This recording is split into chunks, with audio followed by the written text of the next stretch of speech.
भारत जैसे देश में जहां आबादी 1.5 अरब से भी ज्यादा हो, वहां मानसिक रोगियों की संख्या कम हो, ये कहना तथ्य और आंकड़े के विपरीत होगा। और इसी वजह से देश में अनगिनत पागलखाने भी हैं। लेकिन दो पागलखाने देश भर की चर्चाओं में हमेशा जगह बनाए रखते हैं। एक है आगरे का पागलखाना, तो दूसरा है रांची का पागलखाना। आम बोलचाल में लोग इन्हें इसी नाम से जानते हैं। बहरहाल, रांची के पागलखाने को बने हुए 100 साल से भी ज्यादा हो चुके हैं। और आज इसकी स्थिति जो भी हो, लेकिन जब ये बनाया गया था, तब यहाँ के मरीज फिल्में देखते थे, हॉकी खेलते थे और वो सब करते थे जिसकी उम्मीद सभ्य दुनिया मानसिक रोगियों से नहीं करती है। नमस्ते, आप देख रहे हैं एयर नाउ। मैं हूं साक्षी और कहानी लेकर आई हूं देश के सबसे पुराने पागल खाने की, जहां मरीज बेड़ियों में जकड़कर ठीक नहीं किए गए, बल्कि खुले आसमान ने उनके दिमागों को दुरुस्त किया। जगह रांची, आज का झारखंड लेकिन तब का बिहार। साल था 1918। ब्रिटिश इंडिया के नक्शे पर एक नई जगह उभर रही थी, यूरोपियन मेंटल हॉस्पिटल कांके। नाम सुनते ही लगता है जैसे यहाँ लोहे की सलाखों के पीछे पागल बंद होंगे, लेकिन हकीकत इससे बिल्कुल उलट थी। इस अस्पताल का पहला सुपरिटेंडेंट था कर्नल ओवेन AR बर्कले हिल, अंग्रेज अफसर। पर सोच जरा हटके थी।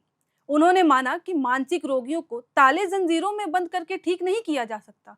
उन्हें चाहिए खुला आसमान, खेल, संगीत, हंसी मजाक। 1925 में डॉक्टर JE धनजी भाई इस अस्पताल के दूसरे सुपरिटेंडेंट बनकर आए।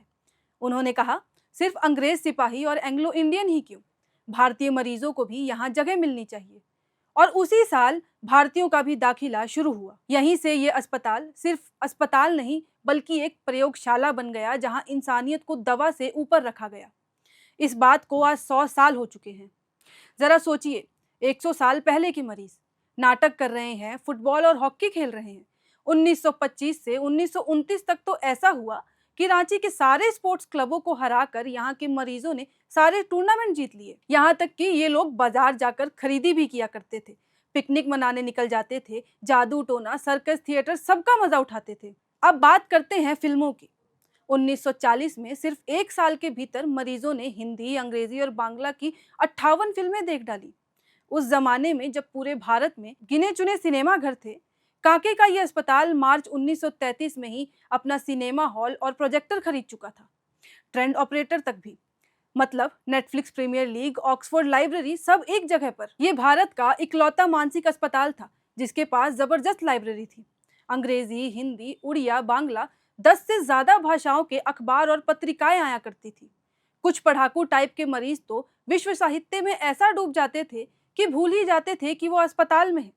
यहीं पर उर्दू के मशहूर शायर मजाज और बंगाल के विद्रोही कवि काजी नजरुल इस्लाम भी 1952 में इलाज के लिए भर्ती हुए थे। ब्रिटिश इंडिया में तब किसी भी यूनिवर्सिटी में पोस्ट ग्रेजुएट साइकेट्री की पढ़ाई व्यवस्था नहीं थी, लेकिन रांची का यह संस्थान लंदन यूनिवर्सिटी से एफिलेटेड था।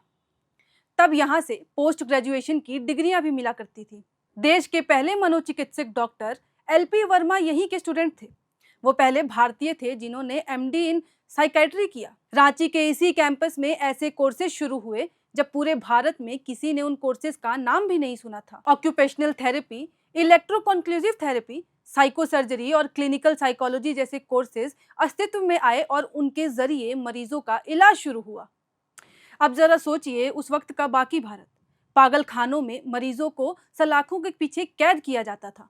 जंजीरें, रस्सियां, बंद दरवाजे, यही मरीजों की जिंदगी हुआ करती थी। लेकिन कांके अस्पताल में मरीजों को इंसान माना गया। यहाँ उन्हें पारिवारिक और सामाजिक माहौल दिया गया। खेल, संगीत, साहित्य, नाटक, कला, सब थेरेपी का हिस्सा थे। इसी सोच की वजह से 1920 में सरकार ने नीतियों में बदलाव किया और पागल खाने की जगह अस्पताल शब्द का इस्तेमाल शुरू हुआ। 1940 का दशक, देश आजादी की ओर बढ़ रहा था और कांके अस्पताल मानसिक स्वास्थ्य को एक नए मुकाम पर ले जा रहा था। 1943 में यहाँ ECT विभाग खुला। 1947 में यानी आजादी के साल यहाँ साइको सर्जरी और न्यूरो सर्जरी शुरू हुई। 1948 में क्लिनिकल साइकोलॉजी और इलेक्ट्रोएन्सेफेलोग्राफी शुरू हुई। 1952 आते आते न्यूरोपैथोलॉजी की नींव रख दी गई। दुनिया से कदम ताल करके चलने का ही नतीजा था कि विश्व भर में इस संस्थान का नाम लिया जाने लगा। और यही वजह है कि यहाँ से निकली रिपोर्ट्स और रिसर्च आगे चलकर भारत की नीतियों की रीढ़ बनी। आजाद भारत में मानसिक स्वास्थ्य की पहली नीति यानी मेंटल हेल्थ एक्ट 1987 भी इसी अस्पताल ने दी। इसका ड्राफ्ट 1949 में यहीं के डॉक्टर डेविस ने लिखा था। लेकिन इस अस्पताल का इतिहास जितना सुनहरा था, आज उतनी ही मुश्किलें हैं। सैकड़ों एकड़ में फैले इस संस्थान में आज मरीज बहुत ज्यादा हो गए हैं, पर वार्ड की कमी है। स्थायी डॉक्टरों की नियुक्तियां सालों से नहीं हुई हैं और 2010 में रिहैबिलिटेशन काउंसिल ऑफ इंडिया ने कहा था कि शिक्षक ही नहीं है तो हम कोर्स की मान्यता कैसे दें। नतीजा, छात्र सड़क पर आंदोलन पर उतर आए। इस बात को भी 15 साल बीत चुके हैं, लेकिन वर्तमान स्थिति कहती है कि मैनेजमेंट और सरकारों को इस अस्पताल को सही करने की बीसियों जतन करने बाकी हैं। अब जब ये संस्थान 100 साल का हो गया है, तो नए सपने भी दिखाए जा रहे हैं, लेकिन उन सपनों का हकीकत से कितना वास्ता है, ये सवाल अब भी बरकरार है।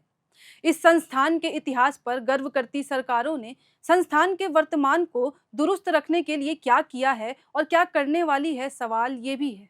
रांची के कांके के इस अस्पताल के इतिहास के बारे में जानकर आपको कैसा लगा, हमें कमेंट सेक्शन में ज़रूर बताइएगा और देखते रहिए एयर नाउ।